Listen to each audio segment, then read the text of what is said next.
it's Jackie from NerdFamily and Homeschool Hangout.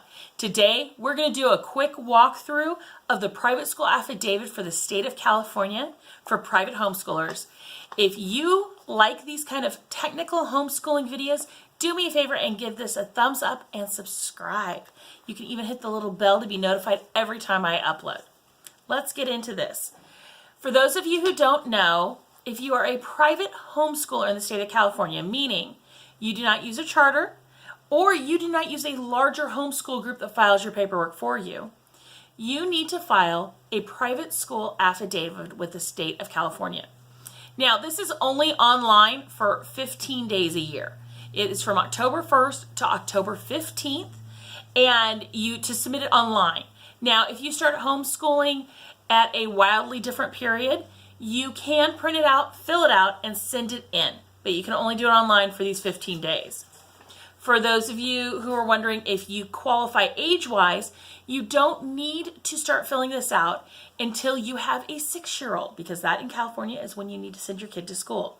And that is 6 as of September 1st. So let's grab a cup of tea, cup of coffee, soda, whatever you like. Let's get into this. Today I'm drinking, oh, that's right, orange jasmine. It's one of my favorites. So I printed this off so that I can go through it with you guys, but you just hop online. If you go over to nerdfamily.com, I include a link and a little bit of a worded walkthrough of all the things you need, including links to your health forms, and you need to keep attendance. It's really easy to homeschool in California privately, I promise. I've been doing it for 10 years now. So you get online, and the first thing it asks you, it says, this is a private full-time school that offers instruction in several branches. Basically, this is not going to be a single subject school. And you have to click yes, or else you cannot file this. So click yes. Then you enter the name of your school, your CDE assigned 14-digit code. I don't have one of those. I get a confirmation code every year, but I've never gotten a 14-digit code. So just skip that for most people. The county in which the school is located. And then you have to do the public school district in which the school is located.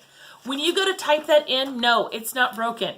You have to click the lookup link and find it from there. It always throws me off when I go in and automatically start typing Fresno Unified and it won't let me. You have to look it up. Then you enter into your address, and this can be your private address. That is where I have it, where my physical school is located. And because it says a P.O. box is not acceptable. And that isn't for shipping purposes. So I don't put I have a post box that you'll probably see down in the description. For work, I don't put that on this form. The school telephone number, all of the standard options. I always enter 2 email addresses because it asks for a primary and a secondary. I know that there are groups who advocate getting an email dedicated to your homeschool. I have not, and I have not had any problems with that. Feel free if you want. There are lots of, Gmail, Yahoo, lots of ways to get free email, and you can just have it forward to your normal email. I don't do it. It's not a big deal to me. Type of school. I don't care if you have a passel of boys or a passel of girls. You are co-educational. You will homeschool whatever sex you happen to have.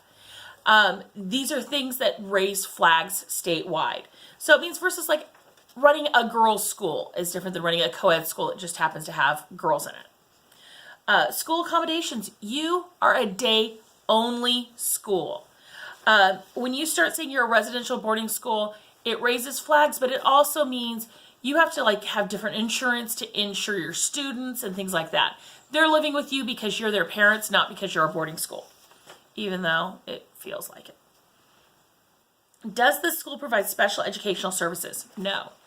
You may get your students special educational services somewhere else, but unless you are certified and you are doing it legally, this is a really hinky thing. You are not providing special services. Your grade span offered. Now this, while you go, oh, I'm, K through 12 because I'll be doing this forever. You actually need to list what grades you have. So my youngest is in 5th grade. My oldest is in 11th grade. High school diploma offered. This is another one. Because my student's in 11th grade, I mindlessly clicked yes because we will be offering him a high school diploma. But in another question, I'll ask how many students you have in each grade. If you don't have a 12th grader, don't say you offer a diploma. Non-religious, religious. Go with non-religious. It's just easier. You may use religious material. It doesn't obligate you one way or the other. Have you ever filed before under a different name? So some people come in and have, Sunshine Preschool or Sunshine Elementary is their elementary school name, and then they change it when their kids get to junior high or high school, or they just don't like the name anymore and they change it. That's fine, but this is where you say you've changed your name. That way, if they ever go through and are looking for a history of your affidavits, they can link them together. And then, of course, if you have changed your name, you need to include it.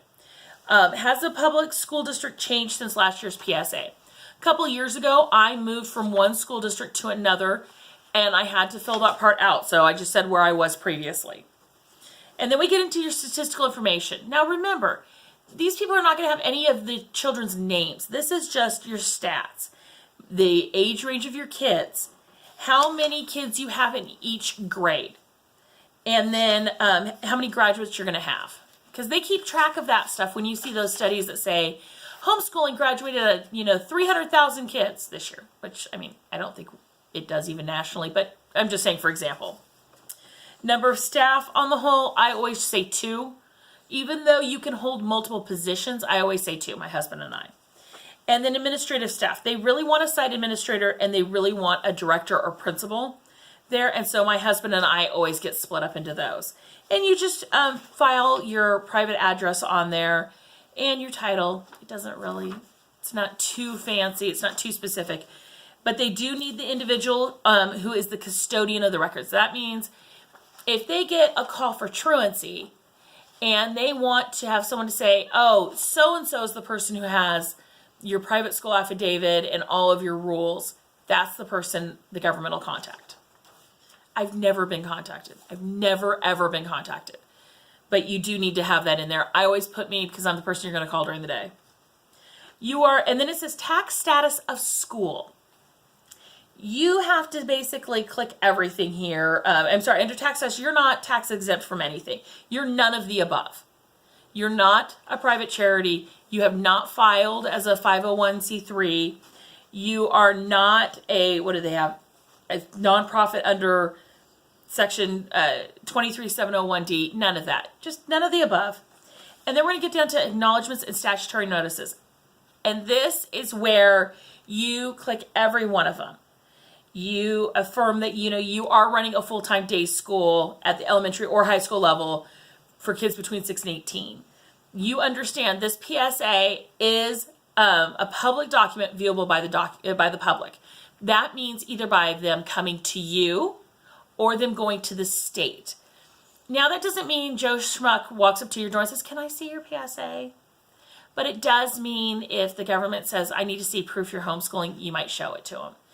It's really not a big deal. In reality, I advocate at HSLDA membership. So if somebody knocks on your door, that's who you call first. You don't show them anything.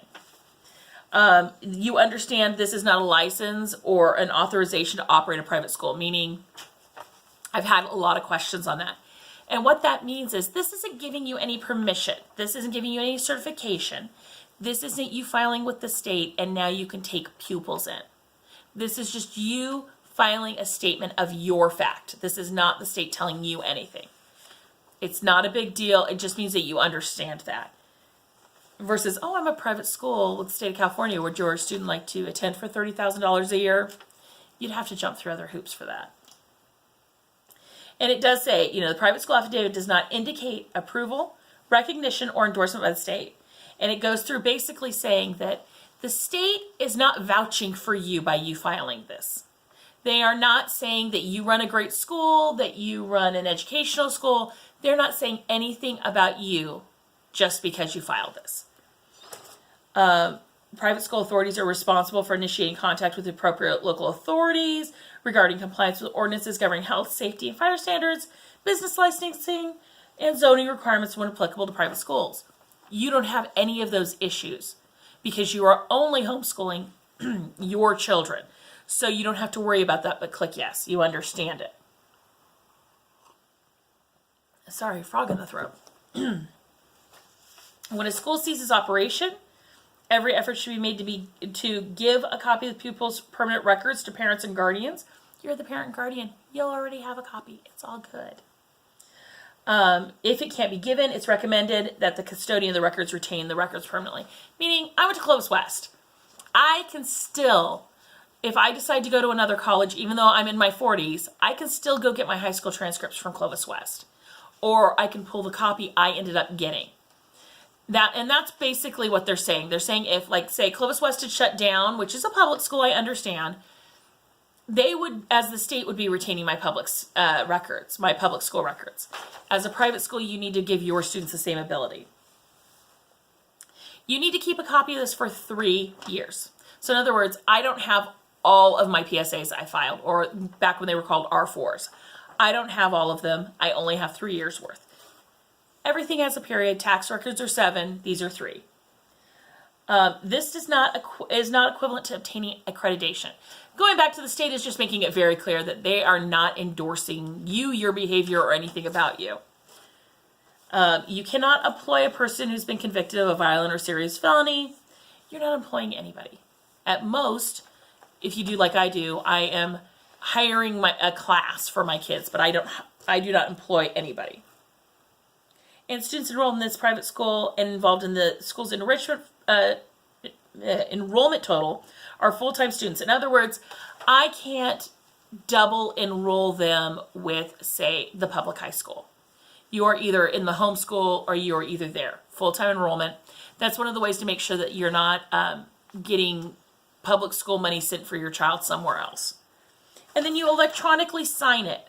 That just means you fill in the information at the bottom and you hit submit. Once you hit submit, print a copy of the filled out form, which, you know, I have mine right here that I filled last night. And they will also send you an email. And I just say, hold on to that.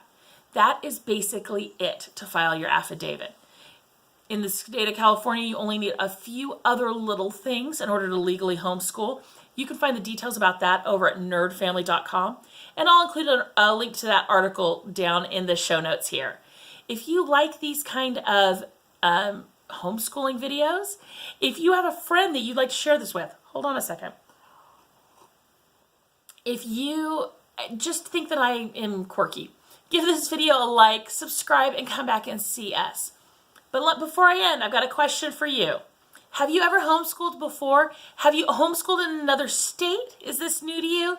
Let me know down in the comments. And if there's any other way I can help you guys, let me know. You may inspire my next video. Have a great day.